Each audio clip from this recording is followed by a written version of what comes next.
Okay, ladies and gentlemen, we're going to start here in just a moment. I just want to get a few more people to come in.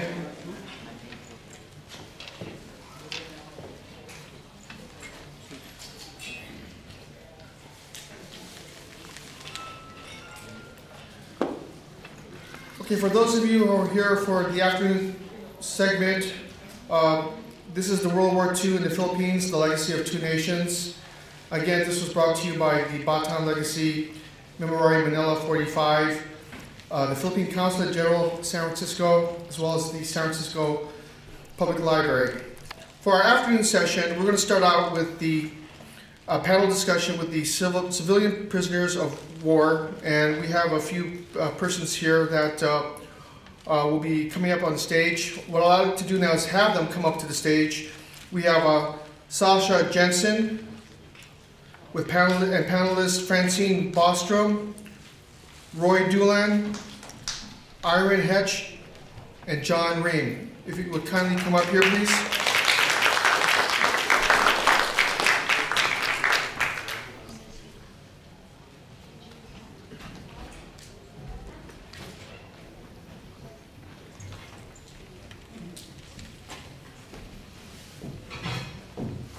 By the way, we have Consuelo Watts and Claire McHugh escorting Sasha.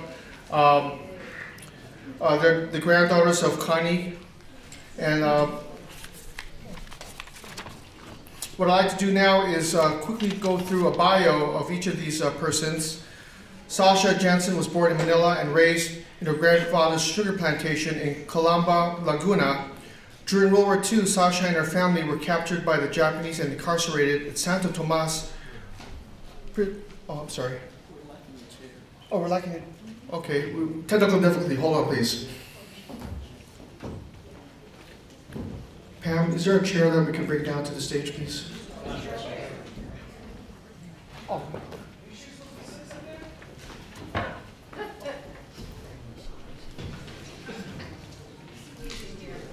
Thank you, John. So, going back to Sasha, Sasha was one of the principal participants in the PBS production, The War, a popular and historic Ken Burns documentary.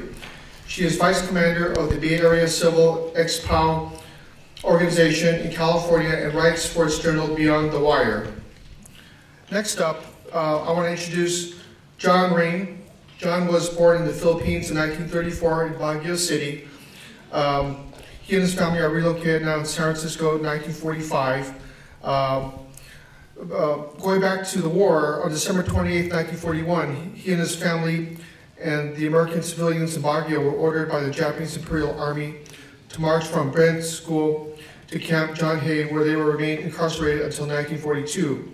They were then moved to Camp Holmes, located in the outskirts of Baguio, and remained there in custody until December 1944, where they moved to the old Bilibid prison camp in Manila until their liberation on February 4th, 1945.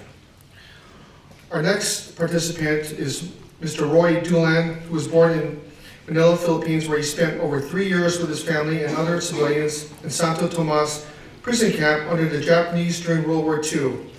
In 2015, he published a book on his war experiences, which most of you, I'm sure, have seen it there at the front desk. My life in a Japanese prison camp during World War II. Leaving the Philippines at age 12, he and his family settled in Healdsburg, California. Roy is a graduate in economics from Reed College in Portland, Oregon. He received his MBA in accounting from Cornell University. Following 30 years of government employment, he joined the law firm of Seidelman and Bancroft, where he retired in 2002. Irene Hetch was also born in the Philippines. She was 9 years old when she was interred with her family at Santo Tomas University during World War II. Her experiences during the war made an indelible impression on her as she pursued her degrees in history from Radcliffe University of Rochester and the University of Washington. She served in various academic positions as Assistant Dean at Lewis and Clark College in Oregon, Dean of the College at Mary Baldwin College in Virginia, Dean of the School of Liberal Arts and Sciences at Sangamon State University, President of Wells College in Aurora, New York, and Senior Associate at the American Council on Education. Last, we have Francine Bostrom, born in the Philippines also. She was only 5 years old when the Japanese army came to her home and took her family to camp homes in Baguio, where they were held as civilian prisoners until December 1944. She and her family were transferred to Bilibid prison, half of which was occupied by soldier prisoners of Bataan and Corregidor. She and her family were rescued by the 37th Infantry in February of 1945 during the Battle of Manila.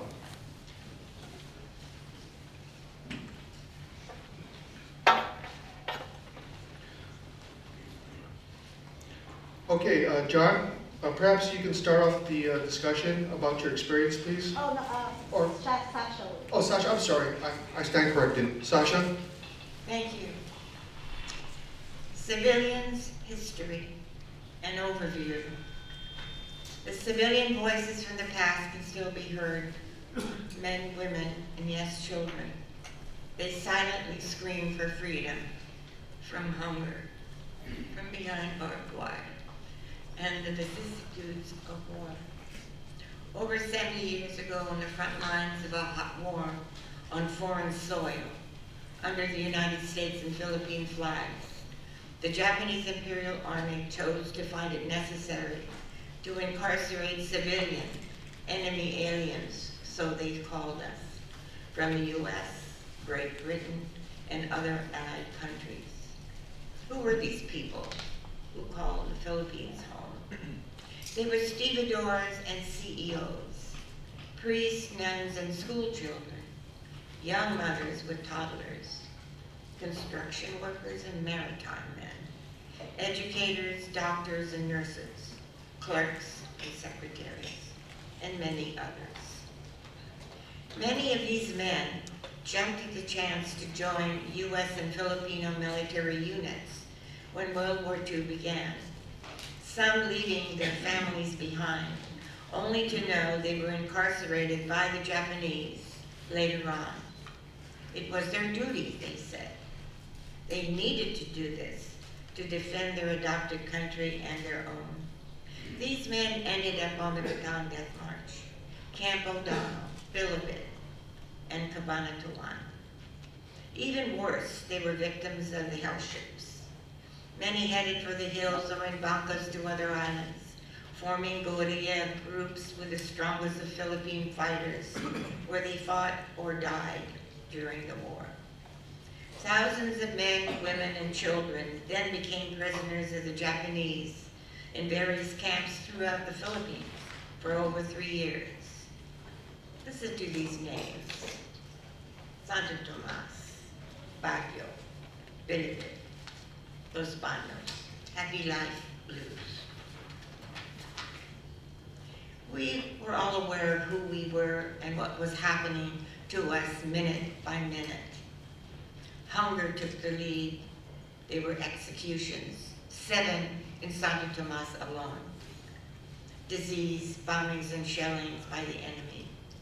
But back in the States, in our country, no one knew what was happening. And today, imagine, 70 years after the end of that war in 1945, most of America and the world still don't know of our shared history in the Philippines. The Battle of Manila, liberation of prison camps, the Bataan March of Death, no one knew. When I was maturing into parenthood, I eagerly perused my children's history books. Well, guess what? I found absolutely nothing about our experiences. Being a grandparent later on, I followed looking at my grandchildren's book. Well, nada, zip. And today, as a great-grandmother, I would like to leave you with these thoughts. Please, pay attention. It is not too late to teach about U.S. and Philippine history during World War II. By not doing so, it would be a travesty to omit such an important part of our history. Turning your back on thousands of us who suffered and died during the war, in and out of the camps, in the name of freedom and in the good name for our country. We serve both of our countries in our own way. This last week, I just buried my younger brother and sister, who were 3 months old and 3 years old at the beginning of the war. My 3-year-old sister suffered from PTSD, not a real word then, but still a very real condition. During the years in camp and later in life, throughout her whole life, she ended up as a street person, as a paranoid schizophrenic. Was she alone? Not on your life. I personally knew too many of these victims of all ages. Well, one victim is too many. Residuals of war is a reality. These U.S. civilians and others should not have died in vain, at least without the recognition they deserve by telling their story. Well, perhaps it is not too late. Perhaps it is not too late. Maraming salamat.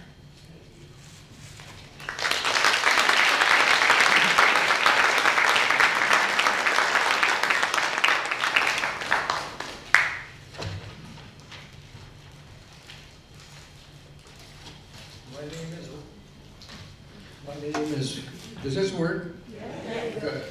My name is Roy Doolin, and as the kids grew up, they kept asking me about Santa Tomas and what happened to me, and they were very interested, and they put a lot of pressure on me to put it in writing. And so here you have a book that I brought, and it's been mentioned, My Life in a Japanese Prison Camp During World War II. And it's available in the corner here. My wife's back there, and it's also available on Amazon. I've had very good comments from it. I was 5 years old to 8 years old during the camp, although you might think I didn't remember anything, but actually I did. I sat down once and wrote the whole, then it was about 100 pages, now it's 170 pages. The same day that Pearl Harbor was attacked, I was home with my father in our nice home, and the Japanese started bombing down the block. My father and I went went under the stone steps for protection, and they started bombing every other house headed for our house. And when they got to our house, they blew up the garage in the back. And I felt I had more wisdom than my father here at that time, and so I figured it's got to be a better place than this. So I ran away and out through the front door, and I took a few steps, and then I saw something I've never seen before or since, was a little cloud, a little light, like a flashlight, only very, very bright and very small. And I thought, what is this? And then it got bigger and bigger. And so I realized right there that this was a bomb going off about 30 yards from me. And I turned around and ran back in toward the house. Shrapnel just missed my left leg and spewed some of the stone steps over me. I wasn't seriously damaged on this, but it did take its toll, I'm sure. Well, the Japanese sent somebody over to send us to Santa Tomas, and assured us that we needed to bring 3 days worth of underwear and maybe food. So we were taken to Santa Tomas and put in a dormitory, and they had entertainment. You'd have an occasional movie we'd watch. My favorite was boxing. They would take 5-year-olds, put them in the ring, and put gloves on them so thick that you couldn't imagine it do any damage. And then you got in the ring and you had maybe 1,000 internees out there, and they and they're watching, and I won my first 3 fights and got the nickname of TNT Doolin. Now, I think it was TNT Doolin because the atom bomb hadn't been developed yet. Even today, I mean, this year I've been back to the Philippines and I got my name and my picture in the news 2 days in a row as TNT Doolin. Looks pretty funny, you know, when I go this. Now, liberation, well, we had a guard in our camp when the Americans were about to take over, and he had negotiated a deal with the Japanese soldier, and the deal was that the soldier would get a perfect 1.5 blue-white diamond with sapphires, which was the engagement ring for my mother, in return for 2 kilos of rice. That's about 4 pounds of rice. Well, we arranged for delivery the day after tomorrow, and in the interim day, the Americans burst through and saved us. And so now we have that ring, and our daughter-in-law, who is half Filipino, has it as her engagement ring.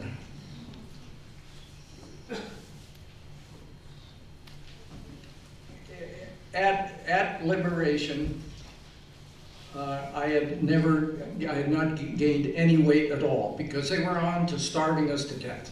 The equivalent of the Gestapo had taken over the camp in the last year, and they were just systematically starving us. My mother went from 165 pounds to 95 pounds. My father from 145, very trim, to 115. And then he got beriberi, which is a starvation disease, and he was near death. Both parents suffered great loss of weight. Near the end of the war, Japan, we broke the code, so we got this information. They ordered the execution of all prisoners of war that might be freed by our forces. So if they were in danger of losing our prisoners, they would come and kill them. And you heard a little earlier of an island in which they poured gasoline all over them, so you heard this before. Now, what hasn't been emphasized is that Manila now, I've been back there 2 times, in front of the Malacañan, the palace, it shows that 100,000 people died in what they call the Rape of Manila, which is where an admiral, Japanese admiral, ordered his soldiers to go out and kill every man, woman, and child that they could. And there was a picture of that time with a child on the end of a bayonet, which is one of the most wrenching experiences I've ever had. And so before Malacañan, it says 100,000 killed during the battle for Manila. My point is, 95,000 of them were Filipinos and not not really a war injury. It was a murder, and that's not recognized now. That's not one of the big atrocities, but it seems to me $100,000 people death is pretty important. Well, now recently, I don't know if you're reading the newspaper, but the Prime Minister of Japan has gone around and come up with some conclusions. First, there are going to be no more apologies. They've apologized as much as they need to, which they haven't. And then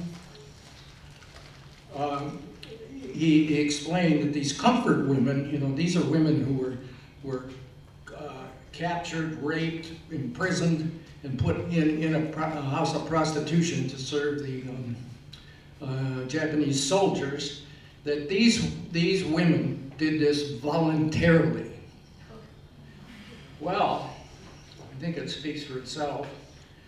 I think, you know, with this no apologies and all these things I'm telling you, I'm wondering where we're going to go on Japanese policies in the Far East. Recently, they came out.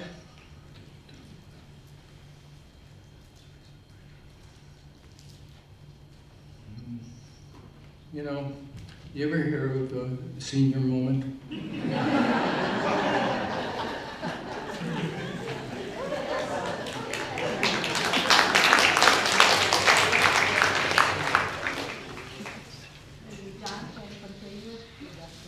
Yes.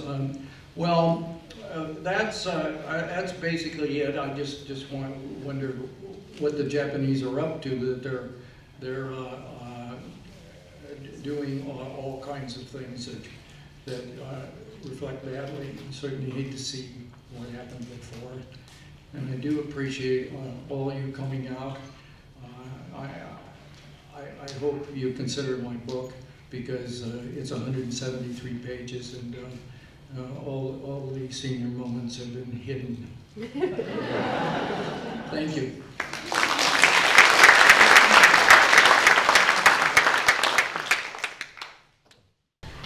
Okay, Francine and I are going to tell our story together. We were both in the same camp, and I was 7 to 10, and Francine was 5 to 8.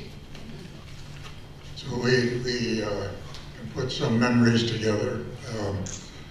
First thing, my father went to the Philippines as a school teacher in, I think it was 1915 or around that time, and then after he taught school for a while, he came back to the United States and married my mother and got a job. Marsman gave him a job in the Philippines, and so he went back there and he ran the transportation company in Baguio, Mountain Province Transportation Company. And that's what we were doing when the war started. My dad also worked for a mining company. He was an administrator for one of the gold mines. There were several of them in Baguio, lots of gold there, so that's why people worked there. Besides, they enjoyed the nice climate, 72 degrees, 5,000 feet elevation. And that's where we were when we were captured. Okay, our camp ended up being, we had a Chinese school in Baguio, and all the missionaries that were leaving China because of the Japanese war there came to Baguio and settled in Baguio. We also had all the gold mines up in the mountains there. So our camp was made up of miners, missionaries, and others. And it was quite a mix. And we had more teachers, I think, than we had students in the camp. I remember being placed in the trucks, though, by the Japanese when they came to our house to take us. And they took us first to Camp John Hay. That was an ex-Army post. And we never saw our home or anything in it again, ever. And I cried for my dog, Scotty, for at least 2 years. But I remember that people say, well, how did they know where you lived? How did they know where all the Americans lived? I said, they knew. They had intelligence before Pearl Harbor. And even the mayor of Baguio identified one of the Japanese officers as his gardener before Pearl Harbor. Baguio got bombed 6 hours after Pearl Harbor. They bombed Camp John Hay. And 3 weeks later, the Japanese army was in Baguio. The mayor and the chief of police met them on the road through the mountains and declared Baguio an open city. So there was no fight for Baguio when they came in. So we were told to report to Brent School, and which we did, and they marched us to Camp John Hay, which was about a couple of miles march. And so everything we had for the next 3 years, we carried in our hands on that 2-mile march. I want to move this really quickly to to get down to Manila. After about 3 months, they moved us to Camp Holmes on the outskirts of Baguio. It's now called Camp Donwa. And it was an ideal place if you're going to be in a prison camp. That's an ideal place. It had barracks and shops and a little hospital building. And so we basically whiled away the war. Everybody thought that the war was going to be over in a matter of a couple of months, and that we were going to kick the Japanese off the islands and be free again. And then the Japanese came in and announced that Bataan had fallen, and we realized this was going to be a long-term affair. So we set up a government, and we set up shops and everything else to make life go on. And then on December, the last week in December, we got 3 days notice, we're moving you. And they didn't tell us where they were moving us. And so we cooked up all our food, we killed all our animals, we had chickens and stuff like that, and we went on this truck ride starting early in the morning. And by the time we got to the lowlands, it was noon, and all our food had spoiled that we had taken with us. And we continued on, and then late at night we realized we were entering Manila. And we pulled through the gates of Bilibid Prison. And Bilibid Prison had a number of compounds in it, and the military were operating, were confined in about 2/3 of the prison, and we were put in the back end of the prison. And what we were put in was a 3-story hospital building before the war. It was concrete, and they had condemned it, and they had knocked off the top floor of the roof, taken out all the windows, taken out all the plumbing, taken out all the electricity. And when we went in there, we found there were a bunch of mattresses laying on the floor and a few beds. And I found out later, many years later, that the military prisoners had to move 300 cholera patients out of that building to make room for us. And on these mattresses, there was blood and feces and urine, and so we took all those mattresses out and burned them. Well, now we knew what real confinement was, and the military prisoners on the other side of the wall were skeletons. They were really pathetic, and we realized why, because our food went down to about 800 calories a day. And do you have any memories of that, Francine? Actually, as a kid of that age, I think as a girl too, I think the boys had more freedom, but the girls, I was protected pretty much by my parents, and most of the children that age were. But my dad, we were trying to get settled, and he took me for a walk to get me out of my mother's way. And we were out there, and I said, "Oh, Daddy, look at the cat." And he said, "Sugar, that's no cat. It was a rat." It was so big. I'm going to speed this up a little bit. To wind it down, the 37th Infantry stumbled over us on February 4th, and that night the Japanese started burning and blowing up and demolishing the city south of us between Bilibid Prison and the Pasig River.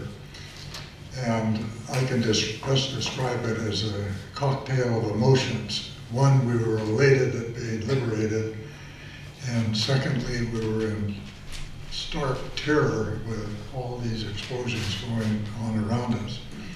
The fires burned up right to the southern wall of Bilibid Prison, and 37th Infantry felt uncomfortable about it, and so they evacuated us to a little shoe factory north of Bilbid Prison.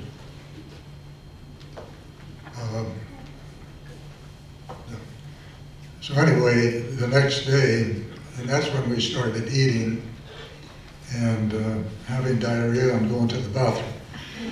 And then the next day they put us back in Bilbid Prison because that was the safest place to be. I don't know, I'm looking for the picture. I have a picture, aerial picture of Bilbid Prison, and it shows that the demolition went right up to our wall. And between us and the Pasig River, it looked like Hiroshima, ground zero. And so that's Francine's and my story.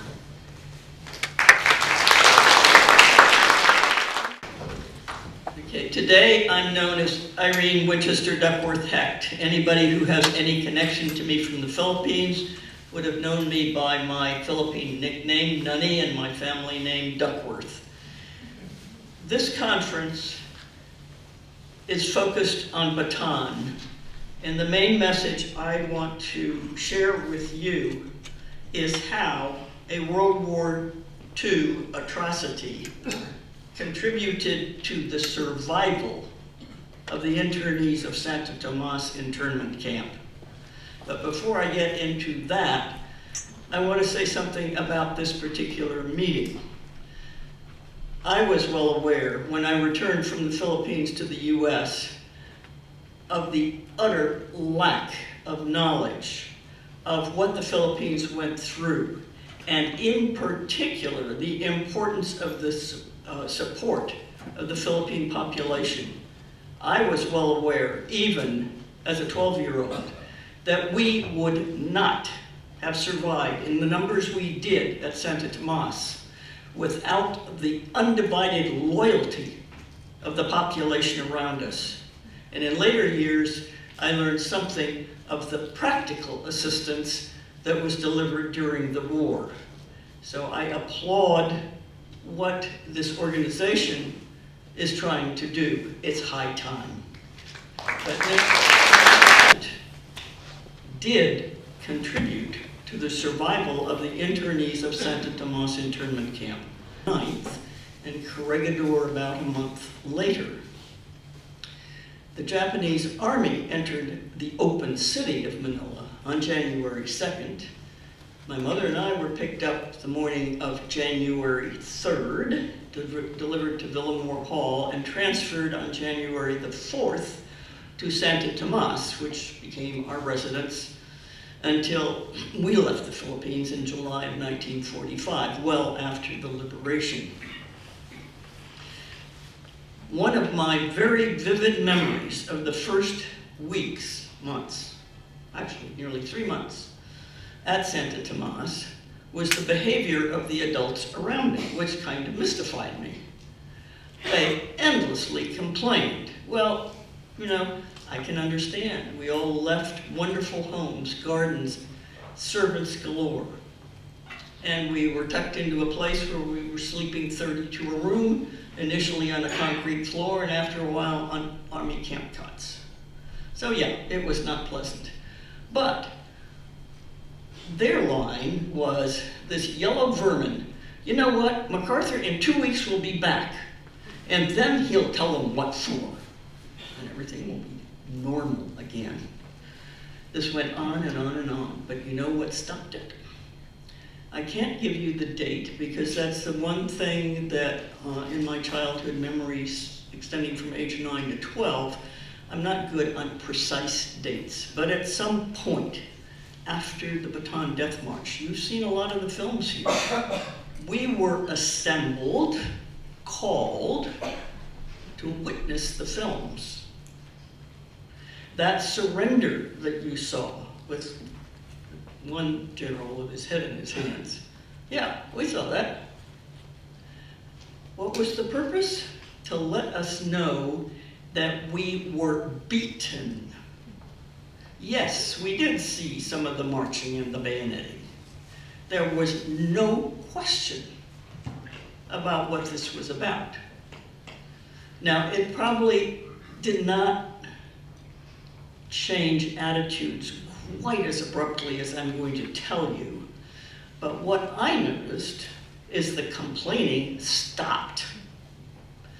And I can cite for you particular adjustments that occurred one after the other. One was we still had contact with the outside world, and many internees were able to order nipa huts from outside, which were delivered. And some of you have probably seen some pictures. Santo Tomas University turned into a little village of little huts all over the place. What this acknowledged was we're here for we don't know how long. It enabled families to get together, have their meals together, spend the day together. Eventually, the men were permitted to sleep in the nipa huts, and many of them did in the last year. That got them out of sleeping 32 in a room, you know, with the mosquito nets and everything else. So that was one change. Another, we got some schooling. Now, we had no books, we had no paper, but an effort was made to organize some sort of education. The camp, I don't have time to describe all this, but we had organized all the food for the camp. Everything became regularized. We even had entertainment. I'd never seen a cabaret before in my life at age 9, but they had some evening performances. So that was one adjustment. Another thing that did affect me is very quickly they started organizing for Christmas 1942. And the plan was that every single child in the camp would get a gift.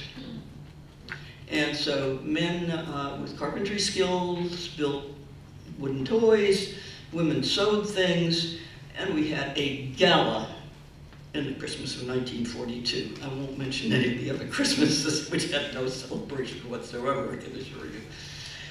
Anyway, so what was it that helped us?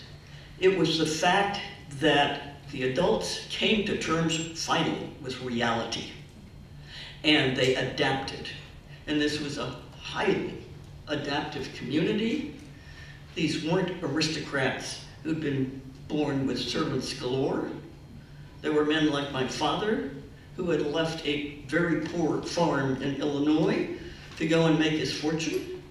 He was quite capable of building things. He was mad on planting gardens, which eventually did materialize, gave us some extra food.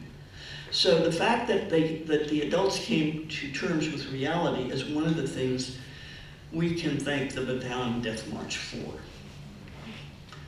The second thing was an outright gift. And this is something that even this conference has ignored. Yes, there were thousands of soldiers, overwhelmingly, probably 80% of them Philippine, but there was also a battalion of army nurses. And the Japanese never did, apparently, lump them in with the men. They did not go on the death march. I don't know precisely what they did with them. All I know is that one morning, on the main plaza of Santo Tomas University, a bus unloaded and all these women in army uniforms got off. I don't know exactly how many there were, 30 to 70, I don't know, whatever. They still had their commanding officer. They were scattered around because there was no place that all of them could be put together. So I knew two of them on our corridor just down the hall from my room. And they immediately went into military mode. They organized into 3 8-hour rotations. We had a sort of infirmary going. They organized that. They had no medicines, but I can tell you that the chief ailments were malaria and dysentery. And bed care was a godsend, and I experienced that more than once. And they had 3 categories: those who had a liquid diet, those who could have some solids, and those who had a near normal diet. It meant you didn't have to go stand in line. You didn't have a quarter of a mile to go to the bathroom. You had a bed, a mattress, by golly, and you could rest And for the most part, you stay a maximum of 3 days, and then you can walk out again. So, one was a psychological gift, and the other was a practical gift. And to each of those of us, like myself, who survived, probably owe their lives. Thank you.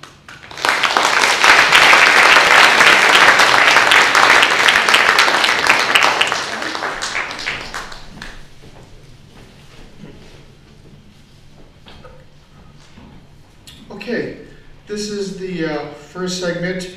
Again, I want to thank Sasha, Francine, Roy, Irene, and John. Let's give another warm applause. I also want to have them stand up so we can have a quick photo op, please. Okay, so our next guests will be talking about the Battle for Manila with Mr. Roderick Hall and panelists Marietta Flores and Lourdes Catig Poblete. So if I can have these, if I can have you come up to the stage, please. So while they're coming up, I want to read the bios of Mr. Rod Hall. Was born in Manila, Scottish, Spanish, Basque, and Filipino heritage. During the outbreak of World War II, he was a 4th grade student at the American School of Manila. He experienced the loss of his mother, grandmother, and aunt and uncle in the hands of the Imperial Japanese Army during the Battle of Manila in 1945. After graduating from Stanford University, he served in the U.S. Army, 18 months of which he was in Korea immediately following the truce. In the early 1990s, he started collecting personal histories of people who had been in the Philippines during World War II in preparation for the 50th anniversary of the Battle of Manila. The Roderick Hall collection of World War II in the Philippines has grown to become one of the largest collections of that period and is now located in the Filipinas Heritage Library in Manila. It has become the leading source of information on World War II in the Philippines. Rod continues to build this collection so that future generations will know about their great heritage. Lourdes Catig Poblete was still a teenager during World War II when she joined the guerrillas of the 10th Military District. Her brother was picked up by the Japanese Army and was never seen again. She worked in a Japanese-owned company and she passed on information to the guerrillas. She was incarcerated and tortured in Intramuros and subsequently forced to serve in the household of Colonel Nagahama, the Japanese commander in Intramuros. During the Battle of Manila, she escaped and found her way home only to witness the death of her sister during the shelling of Manila. Then we have Marietta Carmona Flores, was a young child during World War II in the Philippines. She witnessed the death of her uncle in the hands of the Imperial Japanese Army during the Battle of Manila in 1945, when her entire family had to flee their burning home in Malate. She pursued degrees in education in Manila and proceeded to become a high school teacher. She then moved to San Francisco with her family and worked as a dietitian for 21 years. She serves in various associations in the Bay Area and received a certificate of recognition from the California Legislature Assembly for leadership and commitment to the community. With that said, please help me give a warm welcome to these individuals.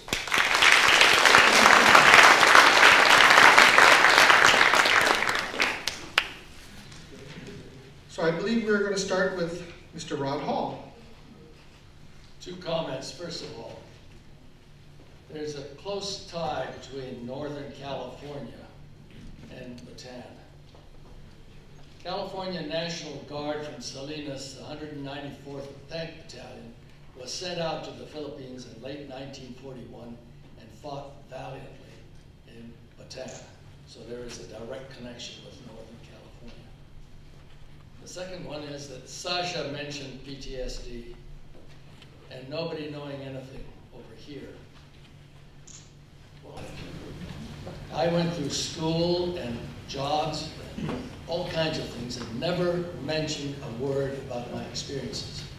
It took me 50 years when we had the 1995 celebration that I opened up and started talking to people, and now I don't stop talking about it. But it took 50 years, so was it PTSD or whatever it was, we kept our stories to ourselves and just wanted to fit in with everybody else. Our story was just too different. I was in the 4th grade when the war began, Pearl Harbor. And the day the war started, my mother came and picked us up out of school. Car loaded with canned goods, because Dad said, go and buy what you can, and took us home. He was picked up a couple of days later and went to Santo Tomas. The Japanese considered everybody born in the Philippines to be Filipinos. So we stayed at home. We moved in with my grandmother. Our Chinese ama,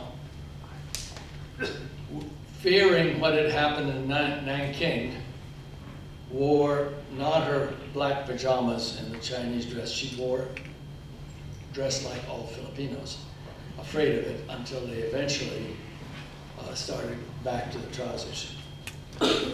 During the year, I went to St. Paul's Convent, a girls' school run by French nuns that let boys into the 6th grade.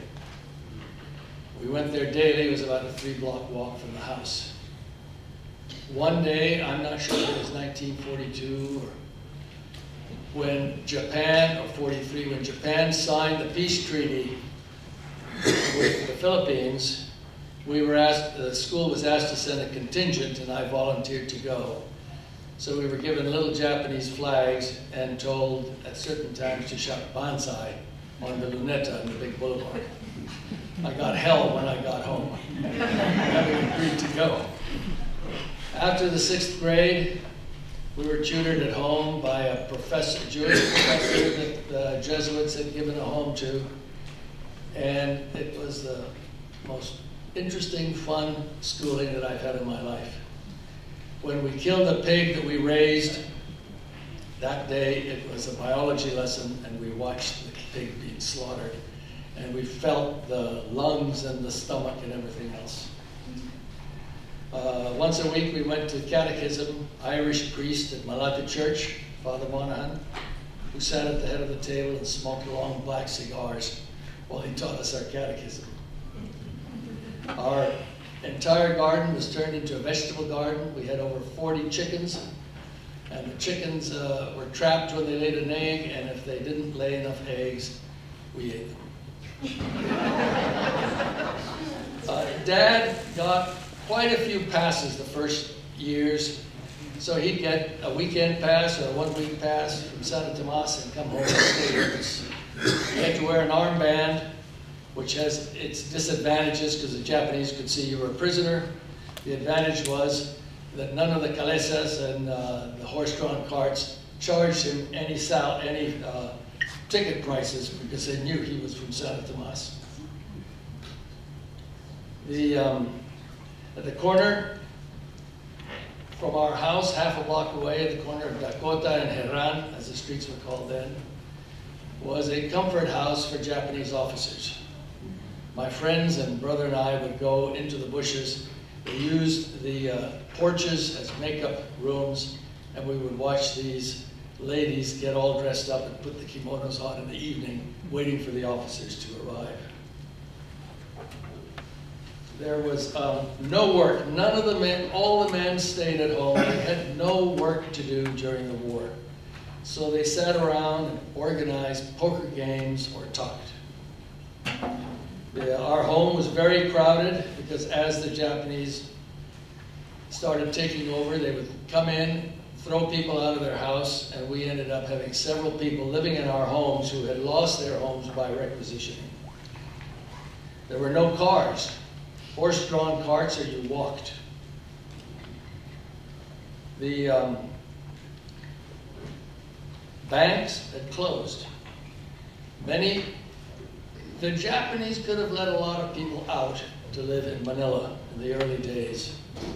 But if you were an executive with an American company, the war came, your salary check stopped. You had savings in the bank, Citibank, Bank of America, they were closed. You had no way to live. In February of this year, I went to the little exhibition at Santo Tomas University for the 70th anniversary, and I was very moved by the number of letters that were posted that had been written to the Japanese commandant of Santo Tomas internment camp from Americans and British begging to be allowed to come into camp. Now, nobody talks about that. They say, my wife is a Filipina, but my son and I, we'd like to have permission to come. They had no way to live on the outside, although everybody was very helpful to those that had nothing. Those letters really struck me. My mother wrote a letter to my father in Santo Tomas. The diamond brooch you bought me in Paris, I've just traded for a 2-kilo can of dried milk. Klim was the kind. That's what she was prepared to do to get milk for the children, although it was dried milk. As the war went on, my grandmother in Edinburgh, Scotland, wrote a letter to my father, Mr. A.C. Hall, British prisoner, civilian prisoner of war, Santo Tomas was the address, saying that Henry has heard from Joe, who expects to spend his next birthday with the family. Well, Henry was my Uncle Henry, who was an intelligence officer with the U.S. Air Force in England. And Uncle Joe had escaped Corregidor with MacArthur, and when he said he expected to spend his next holiday with his family, they hurried around, and some woman in Santo Tomas remembered his birthday was the 23rd of March, which is about a month after the liberation. The air raid started the 21st of September. I remember 10 Japanese trucks all burned out. There was a carrier plane that was coming down, and they dropped their fuel tanks exactly on Padre Faura, which is covered with trees where the Japanese had parked to shelter their trucks. They were all burned. As the air raids continued, there were more and more troops. They started putting up roadblocks. You had to bow from the waist and tell them in our fractured Japanese that we lived there, why we had to pass. At St. Paul's, we had to take Japanese lessons. I learned the katakana, which helped me when I was a GI visiting Japan to read the signs in the underground. We all cheated because the nuns were one lesson ahead of us, and they didn't mind if we whispered the answers to each other. For us, the war hit about 2 weeks before the Americans entered Manila. 20th of January, we were sitting in our porch, pounding on the garden gate, and about 25 soldiers came in and formed a skirmish line with bayonets and advanced to the house. Just about the time they arrived at the house, we heard shouting in the back, and all the servants came through with another bunch of soldiers pushing them. They kept us there all day, searched the house completely, found a shortwave radio that my uncle used to listen to. My uncle had been in the Death March, escaped and was come home close to death with malaria, survived and got involved in guerrilla activities, among them listening to the news. They tied the men's arms behind their back, marched us the 6 or 7 blocks to the Masonic Temple, which was the Marines headquarters, and kept us there all day. At the end of the afternoon, they called out a list of names, and all the adults went over there, and after my grandmother's name, they called my name, and they said, no, you go here. My brother and I and the servants were put in another group. 2 other groups had been rounded up that day, and the same thing happened there. They marched us to the door and threw us out. And I never saw the rest of my family again, and the 2 people that were living with us, my mother, grandmother, uncle, and aunt. We were allowed to send them food for about 5 or 6 days, and one day they said, no more food. The day after we were arrested, some bandits came in the middle of the night and took everything of value that hadn't been hidden.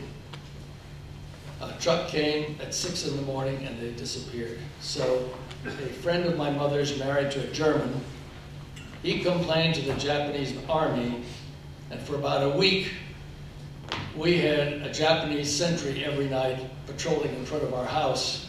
So the Japanese army was guarding us while the Japanese Marines had our family. The things really got bad. Shelling was constant every day. The fires started, you couldn't walk outside, it was too dangerous. The fires started, we had a large garden. The only reason our house didn't catch fire, we could see 300 yards or more in every direction. They rounded up, the Japanese rounded up all the people and took them to St. Paul's Convent, put them into the rooms, threw in grenades, and killed a lot, but the grenades opened the wall and allowed many to escape. We had about 150 people run to our house over the wall, and we all lived underneath the house. Nobody thinks about this, and I've spoken to younger children, but what do you do in a situation like this? No electricity, you can't keep the food fresh in the refrigerator. No telephones, no water. We dug a well in the garden, and the men dug it deeper because there were more of us. We boiled the water. We cooked with charcoal, we cooked with wood. But think about living without utilities for a while. Nobody thinks about that. Suddenly one day, the men in our house looked up, and there was a fellow that they said, "What are you doing here? You live in North Manila." He said, "Yes, I've come with the soldiers. They're half a block away." So we went to talk to them, and the soldiers said, "You know, we're pulling back tonight. What do you think we should do?" "Well, we think you should come with us." So they arranged for it, and most of the tank destroyer, because there was a machine gun covering an intersection, and we spent the night out in the open. The next morning, there was warm food. The U.S. Army had come with a jeep with these huge cauldrons of scrambled eggs and coffee and stuff, and we had a great breakfast. We were starting to make a home in the ashes, and I saw a relative walk by, and I said, "Look at what we're doing up here. We're building a house." And he said, "Oh my God, your father's desperate." So he took us, and we had to circle Manila entirely because all the fighting was in the middle to get to San Tomas, and they called for my father, and he arranged for us to come in there. And we stayed there until things normalized and went back to the house. I left Manila in the 2nd or 3rd of May, 1945, on the USS General Harry S. Taylor. And I mentioned that because 10 years later, in 1955, I was a GI, light weapons infantry, on my way to Korea to spend a year and a half. So that's my story.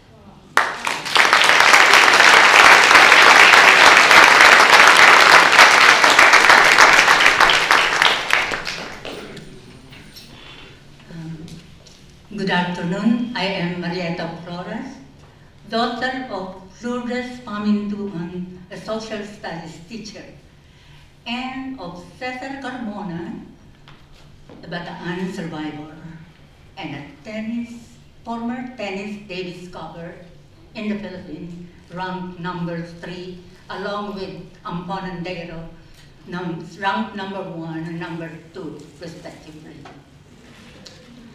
I was born on December 16, 1938. I was only 6 years old during the battle for Manila, and I was already learning the meaning of brutality, cruelty, and savagery, and didn't even know the meaning. As the only daughter and granddaughter at that time, surrounded by only adults in the family, I was nurtured and protected with love. growing up in a Catholic household, I was told to love, not to hate. At 6 years old, how can you not hate and feel bitter after witnessing and vividly experiencing the atrocities of the Japanese soldiers? An adobe stone was dropped on the chest of my uncle in front of my eyes. Blood is spurting, splashing on my face and on my dress. And I immediately concluded these people were heartless.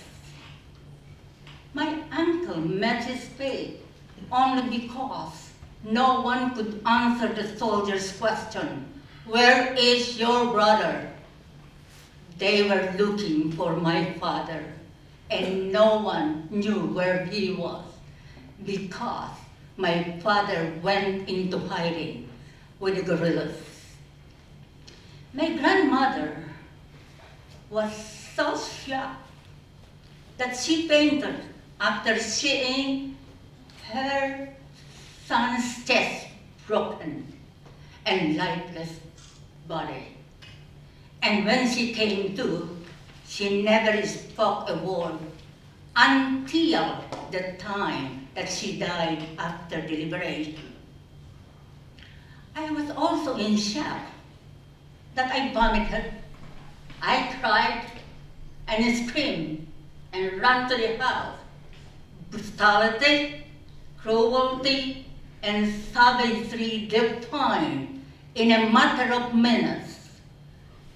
In February 1945, Ermita, Tingalan, and Malate became the worst hit residential areas in the southern banks of the Pasig River.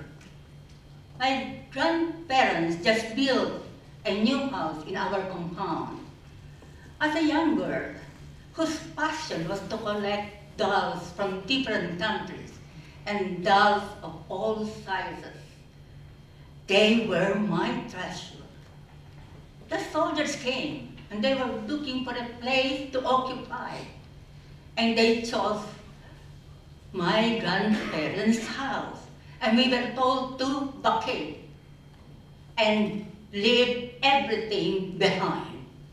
And I begged to the soldiers, "Let me keep my dolls," I said. And the answer was no, and my dolls were set on fire. I cried so much, seeing my possession, my prized possession, turned into ashes, that my hate made me silently put a curse on the soldiers, wishing to all misfortunes to befall them. Unbeknownst to me, my grandfather actually prepared for the war and had an air-raid shelter built at one corner of the compound. The shelter was big enough for the family and for some of our neighbors, but some of our neighbors in a little farther away from us came too, and so we were all packed in the shelter, airy shelter, packed like sardines in a can. You know what a sardine is? After all the shelling and bombing, we felt so hot. So we got out only to find hell on earth. Houses burning all around us, including my grandparents' newly built home. When the smoke cleared, we heard someone say that the Japanese were killing anyone standing. we were told to play dead. I asked myself, why should I lie down on a very hot cemented floors?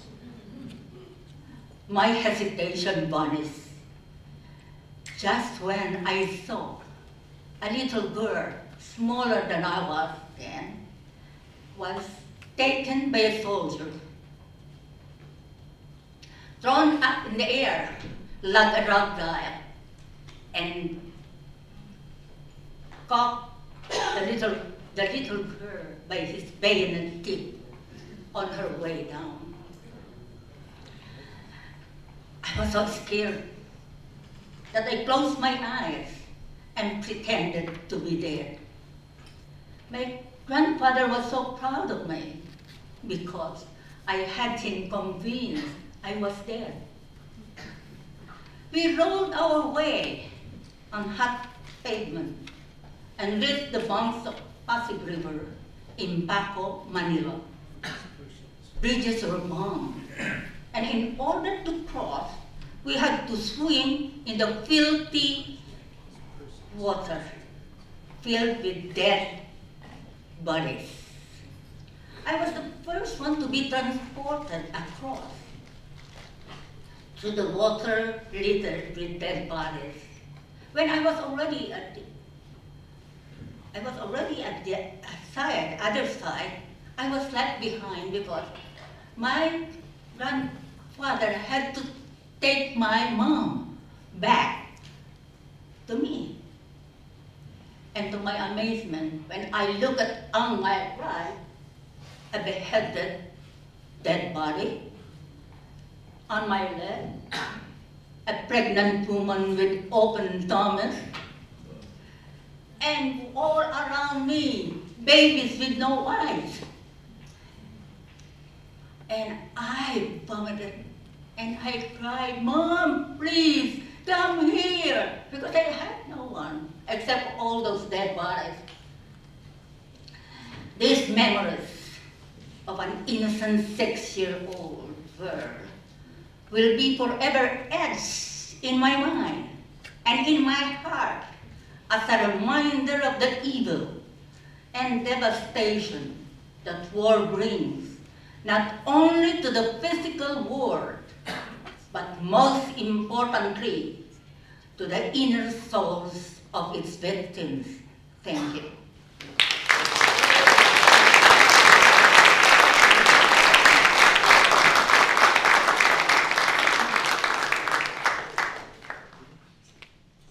Good afternoon.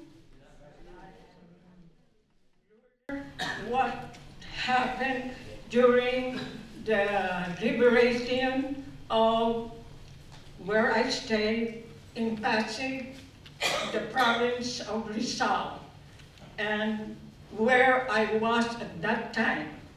At the time when the bombing was on, I was still in the concentration camp in Fort Santiago, taken in and arrested on July 17, 1944. And I stayed there with the Japanese concentration camp. When the Japanese heard about the coming of the American troops and bombing Manila, we were all, my friend and I, Nati Rivera, who was with me all this time, as soon as we get to the church, we waited there until the shelling had stopped. When it stopped, Nati and I went out. I went home to Pasig, where I live, and Nati went home to Pasig. We kissed, hugged, and promised myself we will see each other again. The coming home was wonderful. My dad, I came late in the afternoon because it took me almost one day to get to Pasig, considering the distance just by walking. My mom, my dad, my brothers, my sisters were there. They were happy. It was a family reunion filled with happiness.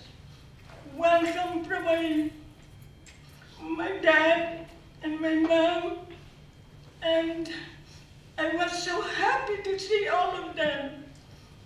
My dad was consoling my mom, and it was really nice for the feeling that I have was happiness that I could be with all of them.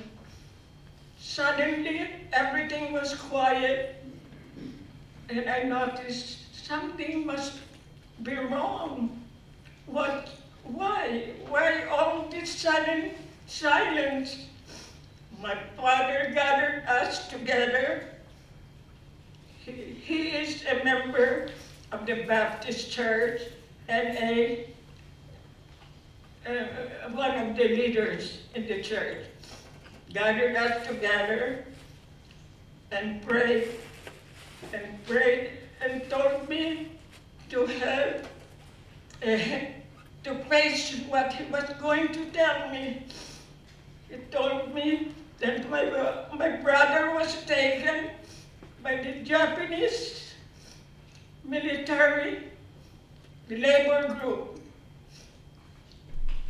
And he didn't want to tell me the first day I was there, but I knew something was wrong. And up to this time, we've never seen him again.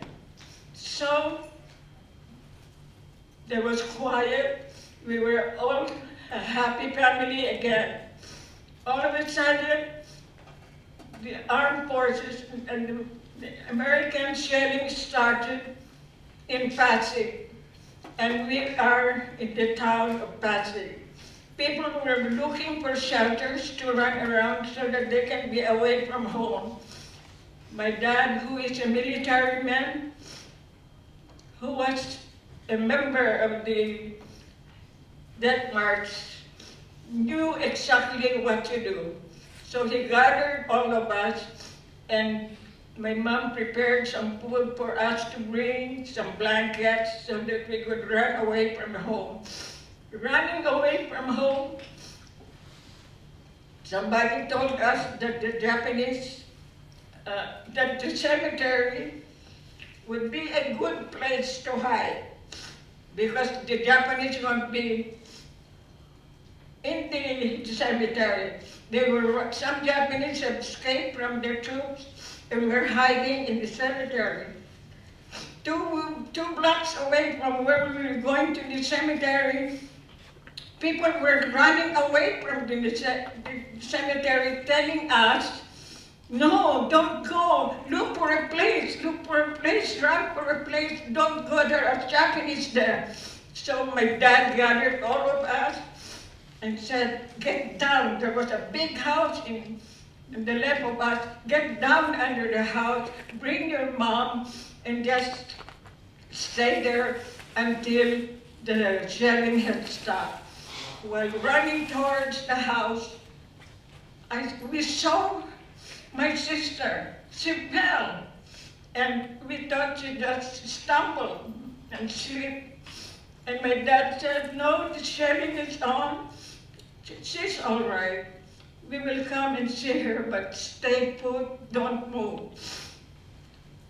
Finally, after a long minutes of work, watching and waiting, my dad left, went to see my sister, and she was killed instantly by an American shelling.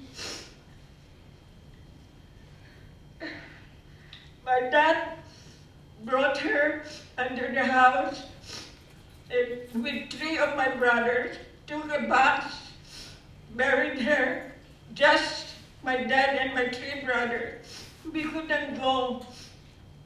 And that was the saddest thing in my life that I will remember to my dying day. So, I must add that Mrs. Lourdes Catig Poblete did reconnaissance work for the 10th Military District while she was only 17, and for that, she was picked up by the Kempetay and tortured in Fort Santiago, and that's why she ended up doing as a house slave for this Colonel Nakahama. So she suffered a lot during the war. If people who went into Fort Santiago, most of them never came out. It was a notorious prison of war.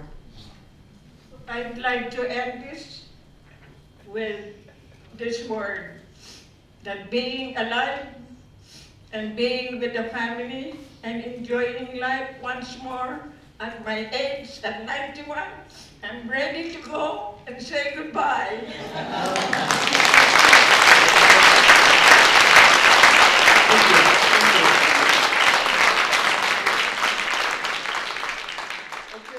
Gentlemen here that will be talking about the liberation of the Philippines. First speaker will be Chief Johnny Johnson. He was born in Minnesota in 1922. He entered the U.S. Navy and he was just 17 years old and joined the USS San Francisco in May 1941. He was at Pearl Harbor on December 7, 1941 when Japanese planes attacked Ford Island at 7:55 a.m.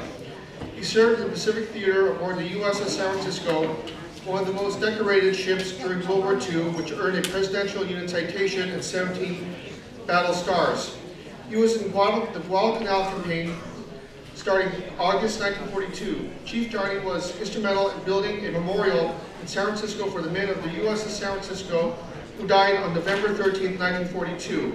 The ceremony is held every year during Memorial Day. He was also in the Battle of the Philippine Sea on June 1944, and in December, he saw action on the shores of Luzon. He saw the complete devastation of Manila when he landed there on August 3, 1945. Our next speaker will be Major General Richard Keith, who was 19 years old when he volunteered in the Army during World War II.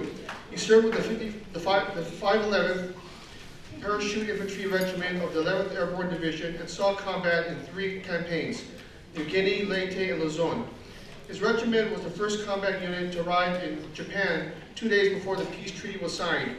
General Keith is the commander of the Commandery of St. Francis, owner of St. John, Knights Hospitalier, the Commandery of St. Francis, and was the first commandery to be established on the West Coast and is headquartered in the San Francisco Bay Area. This commandery is comprised largely of serving or retiring officers of the Armed Forces of the United States of America and its allies. With that said, let's give them a very warm welcome.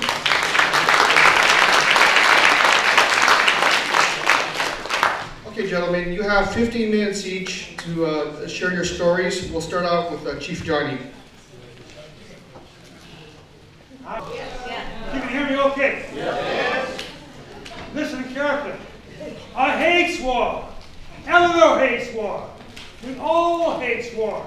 Have you heard that before? Yes. I heard it one time when I was a kid in Minnesota, on a little, in the house in the farmyard, a health radio shack. And of course that was President Roosevelt talking in 1940. In 1940, I joined the Navy in the 1940s. I was born in 1922. I wound up on the USS San Francisco. I stayed there aboard, that was my home, all during the war, which was 5 years. Very, very exciting. I can tell you, I didn't go in the Navy for excitement, I went in for the fun. I got both. Not much fun, both all work and excitement. Now then, let's talk about Japan just a little bit because war is so hell. Can we imagine if Japan had been successful and Hitler had been successful and America had been doing the same thing that the Philippines had been doing for a good number of years, surviving when they were occupied? That is horrible. What could be worse than war? That could be worse than war. Can you consider this fact too? We don't think about it. Japan conquered Manchuria many years ago, about 1906. Manchuria is a big piece of country, but had no ability to be able to defend itself. And Japan sent 20,000 troops with no food. Eat on the way. That meant kill people, kill dogs. If we joined my army, then we would be getting more on. That was their first experience in killing 1 million people. The next one was China. They got into China, my Lord. That was a few years later. They had nothing to do but kill a lot of people because they didn't take command. Who was next? Philippines. Same thing. They killed another 1 million people because they didn't know any better. They thought that was the way it's going to win. Now then, let's talk about that a little bit different. You have two different people in Japan. You have the civilians and you have the military. The military came in command because all the little kingdoms got together over the years and they fought each other until it was one big kingdom. That kingdom was the army or the military. They owned everything. And so that was the reason they thought that they should occupy Korea in 1925. They did. And then in Manchuria and China. And now they needed the Philippines. One more they really needed was Australia and New Zealand. And that was coming up right after that. And so our particular position in America was to stop them. That was what we had to do. And America and the people in America were so deathly afraid of what was going on. They could see and hear what's going on in Europe, and they could hear and see what's going on in Asia and the Philippines and all over. It was really hell cooking. So maybe Roosevelt knew what he was talking about. He was a good commander at that time. We loved him. So as we move along, I'm making my story a little bit short because you're late. And so as you're moving along, this is the things that happened. Manila, the Philippines, all of that world. Now then, let's think about one little more piece of work. Pearl Harbor happened, and I'm standing there on my ship, the USS San Francisco, with a mug of coffee, getting ready to go to Waikiki Beach to see what? The girls in the sand. Now then, I'm looking over here, and this, that word tail out, bow in. So I'm on the end, drinking coffee, and about 5 or 10 more minutes, I go to Waikiki. I'm waiting, and here's an airplane line coming in. A whole bunch of them, one after another. Well, that was nothing unusual. Only had it for a ship for 4 or 5 months. So that was routine stuff around there. And they all came in, they were going kind of slow, and they had something hanging on their knee. And the one went by my tail end, and I waved at it. Now she didn't wave back. I invited it in. What do you think he's going to do? Wasn't 2 more minutes, I turned around, and 2 torpedoes went into Arizona. 1,200 men died, just like that. At Great Lakes, God took care of me right in the beginning. In Great Lakes, when I went through boat camp, what did they do? I could have been aboard that ship. I could have been aboard 3 or 4 other ones that were very bad, but they put me on the San Francisco. That was a great, great victory. To be on that particular ship. And that was a good ship all during the war. And so that's the way it went. Now then, I'm going to close my program because you've been here a long day. Pearl Harbor happened 3 years, 8 months, and 8 days later, you got that number? 3 years, 8 months, and 8 days after Pearl Harbor, Japan signed unconditional surrender. And Hitler had committed suicide 2 months before that. How did that all happen? Why? I'll give you one little secret. The women in America went to work. Thank you for your attention.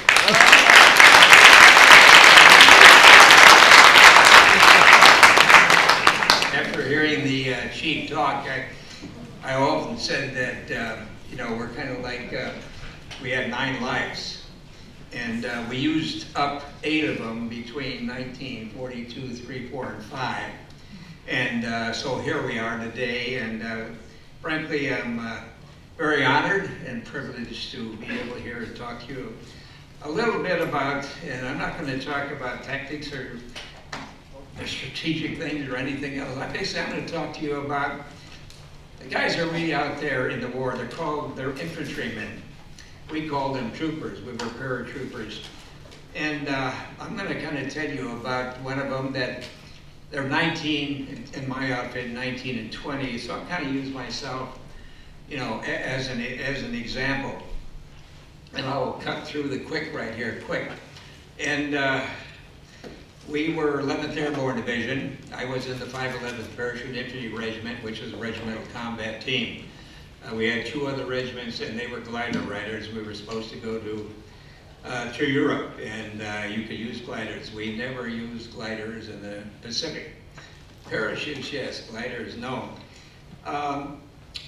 When we arrived in Leyte, which was about, let's see, we left New Guinea 7th of January, and 7 days later we're at a place called Beetle Beach, which is not too far from Tacloban, if any of you have been there. And we were supposed to be kind of a floating reserve, paratroops.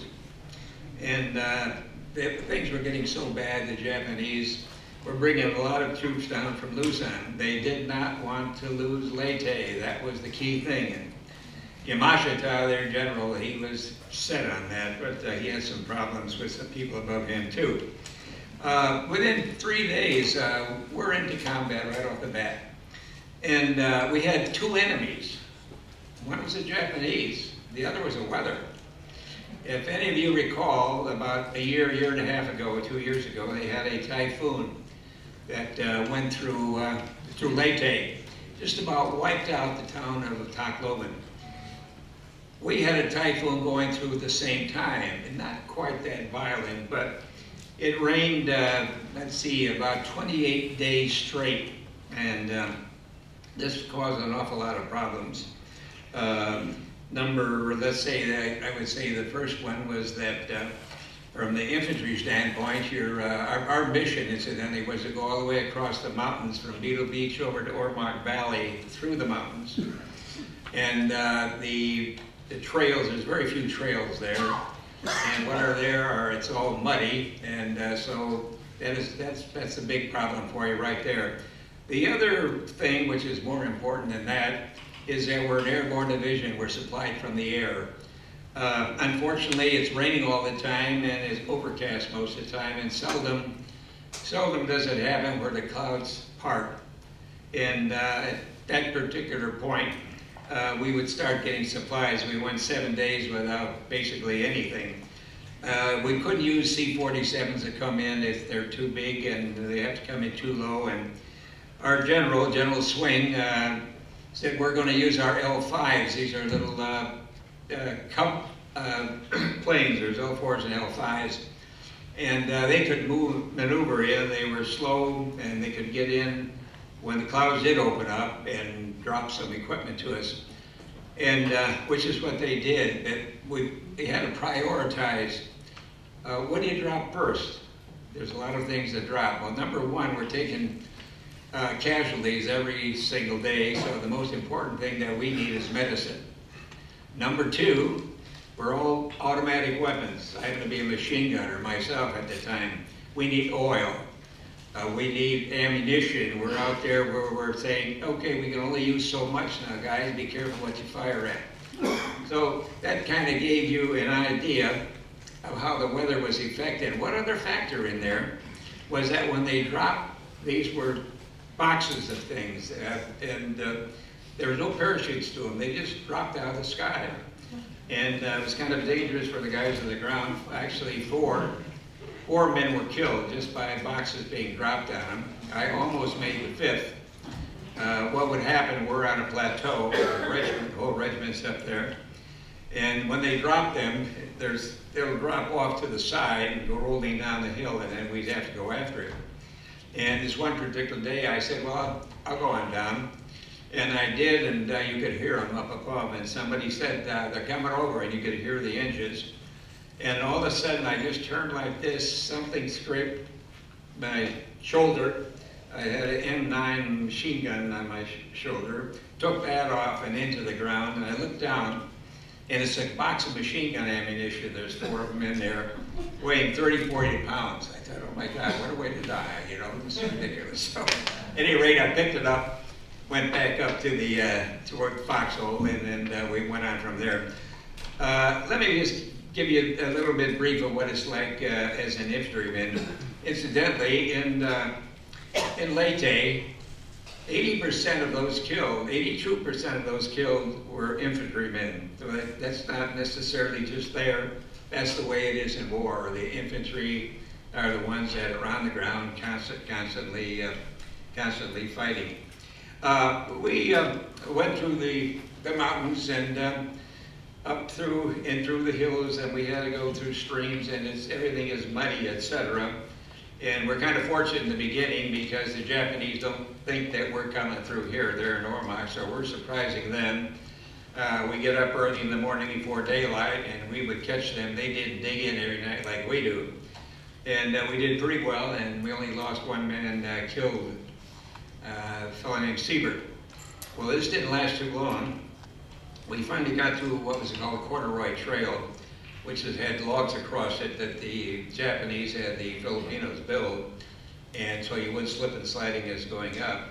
And as one morning we start off, and the lead scout, a fellow named Schwartz, shot goes off, and it's a sniper, and he's killed. The platoon sergeant, Luigi, he read her, we mark it on a map, and then after the campaign is over, grade registration people come by, and they'll have people from each company to identify them and take them to a central point. We kept going on that same day, and about 4 o'clock we get to a point where there's a trail going up to the left, and that's our regimental headquarters, and we're given orders. There's a a hill on the side of us, and we're to occupy the hill. So the first thing you do when you get onto them that late in the day, automatically you start digging holes. Meantime, we sent a patrol down the rest of the trail, and there's little shooting, and they're coming back, and they're saying there's an awful lot of Japanese back there, so we are now expecting a banzai attack. So the only thing we can do now is keep digging in and prepare ourselves for it, get ammunition out there, get your grenades out, etc.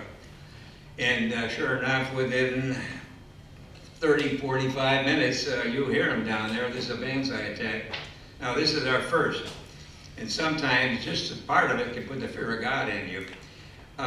They are yelling and screaming out there, and if they have bugles, they're blowing it, and all of a sudden when they get all wrapped up, then they come charging up the hill. We have the advantage. We're in high ground.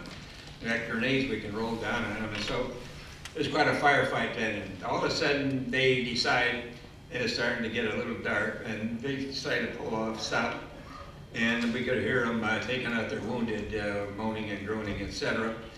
And within 15 minutes, they're back at it again. And but we beat them off again, no problem. And that was what I just want to tell you what kind of a banzai attack was. Are you afraid? I wouldn't. We don't use the word. I don't use the word afraid. What we have, and you go into that right away. Well, fear would be along with us all the time. One thing about fear I gotta say to you, fear is normal. I call it the aphrodisiac of the brain. You can lose fear, and the way you lose it is fatigue. And when that happens, you get careless. When you get careless, you're in trouble. It's not just you're with a bunch of guys, you're in a platoon, somebody else might get hit, so that fear stays with you all the time. I'll kind of cut short to it. We kept on going, fighting all the way through, and we finally got to the point where we could actually see from the top of this mountain looking down Ormoc Bay. And we had one final fight there, and then we started going down. We carried our wounded down, stretcher guys, and then the walking wounded. And we got down there, and it was, I think, Christmas Day, and they gave us a great meal. I wish they hadn't. It was kind of wasted. After you haven't eaten very much for 30-some days, it goes through you. We find ourselves back where we started from, this place called Vito Beach. And they have us in tents down there, and about 2 weeks go by, and company commander, Pat McGinnis, comes down, and he says, "Ben, we're going to make a parachute jump." He said, "I can't tell you where it is, but if there's anybody here who feels that he mentally or physically cannot do it, take 2 steps forward." 2 guys did. One was Damagala and Dick Wright. I remember Wright because you owed me $20. Never got it. I got an email address he could have got to. At any rate, within, let's say, a week, they load us up in the airplanes, C-46 and 47s, and they take us up to an island called Mindoro. We're staging there. We're going to make a parachute jump on a place called Sky Tai Ridge, which is right south of Manila, probably 35 miles. And before we can actually jump, we have to make sure that we have somebody else there. So you don't want to take a parachute jump, put them out there, nobody around to even help you. So the two other regiments that they have, they get into LCIs, landing craft infantry. They get about 300 on. They go up to a place called the Sugbu, and they attack through there. And then they're fighting there all the way over to Tagai Ridge. And then on February 3rd, okay, we finally get the word we could jump. We had a problem. If you see the movies of Europe, they got 800 or 900 C-47s. The most we could get together was less than 300. So instead of jumping like a regiment, which would be the best way to do it from a standpoint just of being able to survive, we go up in battalions. So it was a little over an hour's flight from the island up to Tagaitai Ridge. So first group would go up, they would drop, airplanes would come back, next battalion would get on. Anyhow, by that evening we'd all got together at a place called the Manila Annex Hotel. And then we were prepared. The next day we started off into Manila by battalion, and 2nd Battalion went in first, and our battalion was the 3rd one in second. And the regular troops had gotten up with us, and they had trucks, 6x6s, and so the first group got into the trucks and started in, and then when they come back, they pick the next group up. And when we got close to Manila, we could hear a lot of firing going on. And it was like you're in the middle of a buzzsaw. And I remember the first casualties there, the high casualties. Our guys led from the front. And the guy who was the chief of staff of the division, which is high, way up in there, he was killed, the colonel. And then about 2 or 3 days later, the colonel of our regiment was killed. So we were getting a lot of casualties there. And the reason for it was that you figure coming in from the south, everything is up in the north, coming in from the Gayan Gulf. And the Japanese figured that the Americans would not come in the same way they did. That's the logical way to Gayan Gulf. And so what they did is they decided they would build what they call the Genko Line. And it extended from the Polo Club, which is right on the bay, all the way through Nichols Field, which is one of our objects that we had to get to, over to Fort McKinley.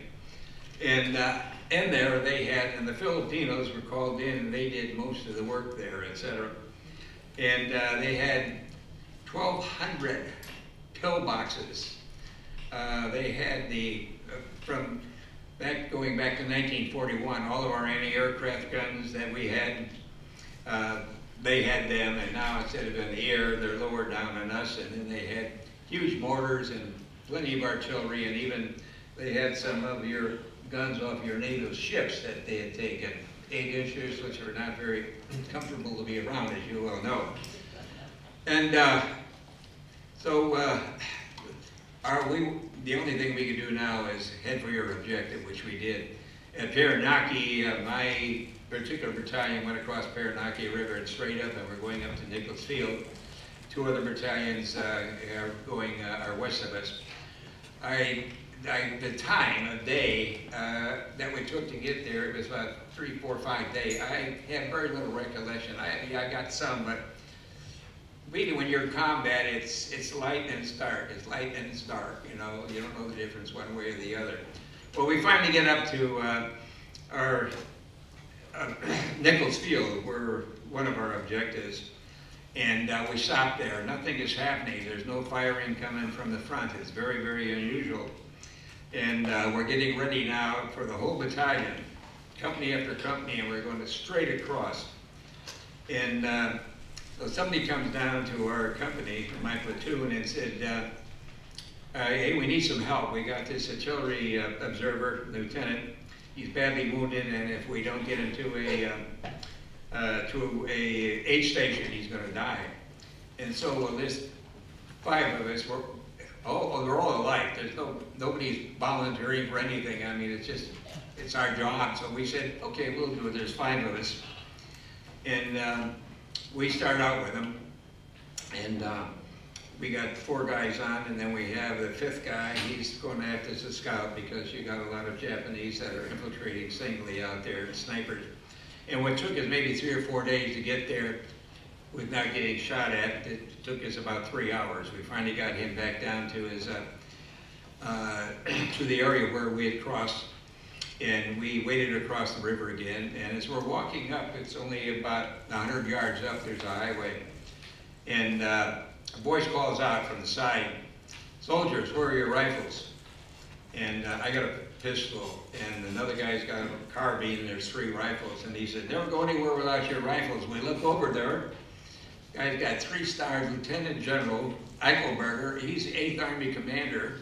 We're getting all of these people, what was he doing up there? But he led from the front.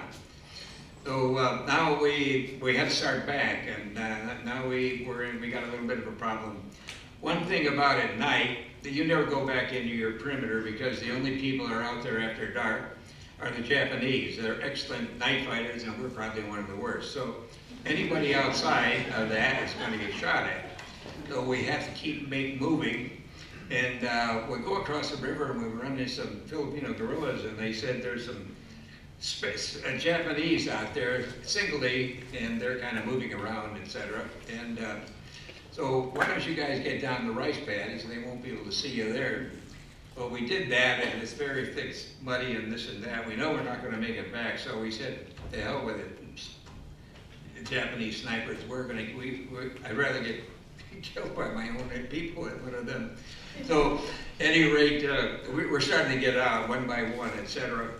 And then as we get out, of course, we know there's snipers around, and so the first guys get out, and you take a position, you know, you're looking up in the trees and things, and all of a sudden there's a shot goes off, and the guy, and Dennis is his name, says, "I'm hit." And pulled him up, and we tried to work on him, but it lasted maybe a minute, and he was gone. I checked his pulse, and there was nothing. So now we had I was going to use the limit. We didn't know what that word meant in those days. We couldn't even spell it today. But we had a problem. We had to get back to the perimeter, okay, in time. Now, there were just the 5 of us. We could have made it jogging, running, or anything else. But we're not going to leave Dennis behind. So the 4 of us are going to have to stay with him. So we scoured around, and we finally found a stretcher. And we take that, and we again go on down. And now it's dark. And we get to the place where we cross the river, and we hear Tagalog, which is the native language. And so we establish communication because we don't want to be shooting each other. We take Dennis across, and then we spent the night there. Took Dennis to the aid station, went back to the company, got back in there, 11, 12 o'clock. And they're waiting, nothing is happening. And Renaud and I, was one of the guys with me, we're just sitting there kneeling, and we're about this far apart. And a shot rings out, and it's about 5 feet away from it, it's a sniper. And of course, we're immediately into a shell hole. We find out there's a lot of smart people in there already. And the guy who's the platoon sergeant, he says, "Keith, you think, did you get an idea where he is?" And I said, "Sure." He says, "Well, see if you can spot him." I could have killed him, but I didn't anyhow. I said, "Somebody give me an M1, I just had a pistol." And we had Filipino young men that would join us, and there were 2 of them, and this one was about 15 or 16 years old. He had a M1, there were plenty of them around, and he had a helmet liner on, he had it on backwards. And he says, "I'll get him." And he climbed to the top of the shell hole, and he's looking around, and bam, yeah, sniper. I didn't even have time to think about it, you know, God, for the grace of God, that type of thing. They said, "Okay, we're moving out." And we started across the field, the whole battalion, and all of a sudden we're maybe get 50 yards out, and all hell breaks loose.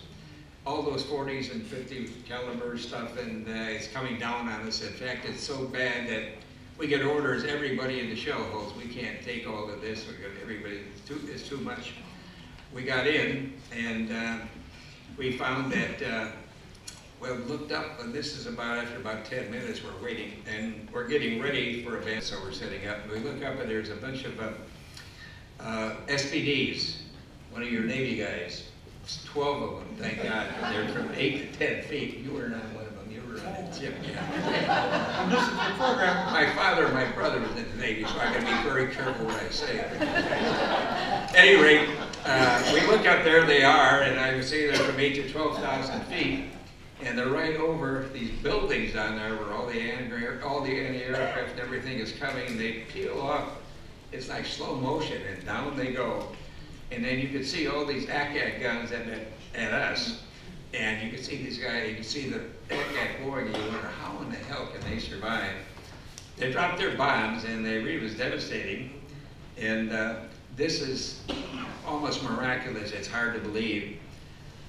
After they flew away, and we got out, we're going to move again, there's not a shot fired. And so the order came in, well, let's just go to the side, a little west of here. We'll go up the side of the runway, which we did. We got to a point where there's this is kind of a fun thing. It's a little macabre, but fun in a way. There's two hangars, and they're about 50 feet apart. And the Japanese have established a machine gun position between the two of them, way over there, Baranaki River, and then they're camouflaged. There's no way that you can see them. And what you have to do is run across there, and they fire at you, see? And two guys, the Yarchuk was there, he was the squad leader. He got hit. I gave him a ticket back to state later, and then Henderson got hit. Now it's my time. And I got a machine gun. 4 minutes? Okay. Okay, it's 4 minutes and that's it. Any rate, I'll stop it right there. We made it through one way or the other. We finally got to Libertad Avenue, and then we're setting up there, and the point is all of the Filipinos were coming through our lines and telling us what was happening, as you heard earlier about that. And then shortly thereafter, we moved out to going into, there's a lot more to it, but the most important one, and I don't wish I had time for it, we rescued 4,100 internees, civilian internees.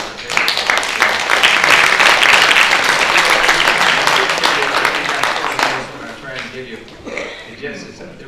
The reason that MacArthur was very concerned about it, because in Palawan, there was an island down there, and they thought they were going to be invaded. They killed almost all of them, 140 of them. And so he was worried about that to do the same thing. And he got to our general and he said that any time that you can pull any troops off, I want you to go in and rescue those people.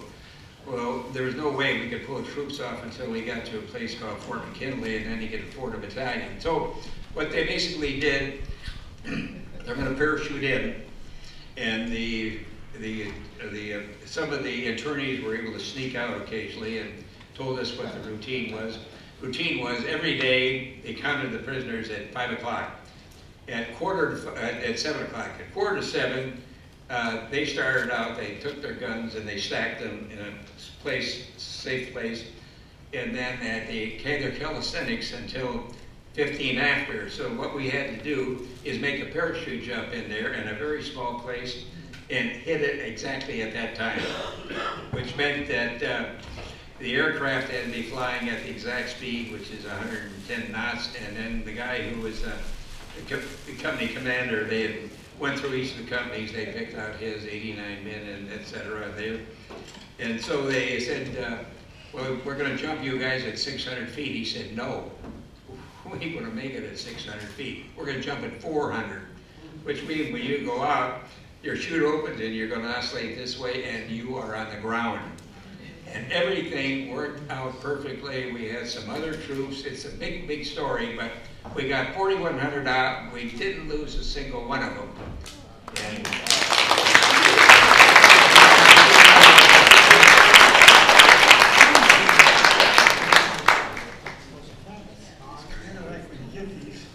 Okay. huh? You remember these things forever.